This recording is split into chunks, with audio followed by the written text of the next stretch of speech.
Singurhulumente wephondo laseMpuma Kapa sixhasa isikhokelo esithe sanikwa ngumongameli welizwe enika umkhombandlela kumbhodamo osubonayo noqhubekayo elizweni jikelele. Sicela ke abantu baseMpuma Kapa okokuba balumkele imiyalezo ejikelezayo kumakhasi onxibelelwano enjongo zokudala umbhodamo kweli phondo laseMpuma Kapa njengoko sele sibona kwiphondo laseGauteng nakwiphondo laKwaZulu-Natal. Sifuna ukuqinisekisa abantu beliphondo ukuba amagosa omthetho asesipoliseni ayayilandela le miyalezo. Amapolisa aphanda abadidiyeli bale miyalezo ukuze babanjwe bavalelwe kuba bakhuthaza ulwaphulo-mthetho. Amapolisa azobonakala ngakumbi kwiindawo zoshishino ezidolophini nakwiilokishi zethu akhusele ulwaphulo-mthetho olucetywayo ziintswelaboya. Ndicele urhulumente kazwelonke ukuba amajoni alapha ephondweni alungele ukuncedisa amapolisa kumsebenzi wogcino ucwangco nokukhusela abantu bakuthi bangagrogriswa ziintswelaboya xa befuna ukuya emisebenzini.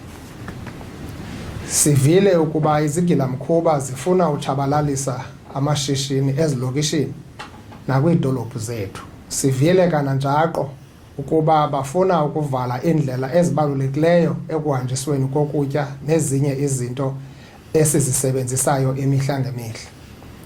Sivuyiswa kakhulu ngamaphulo enziwa ngabantu beliphondo lethu bengavumi ukuba inxalenye yemibhodamo ezobuyisela iphondo lethu umva.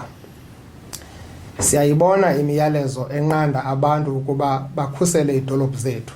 Siwuvile nombutho we-taxi industry phantsi kweSantaco usithi awuzovumela lwaphulo-mthetho kwiidolophu zethu kuba loo nto izochaphazela ushishino lwe-taxi industry.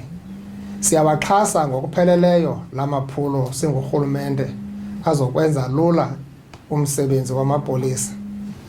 Abahlali mababe ngabakhuseli bokuqala kwiindawo ezibanika inkonzo.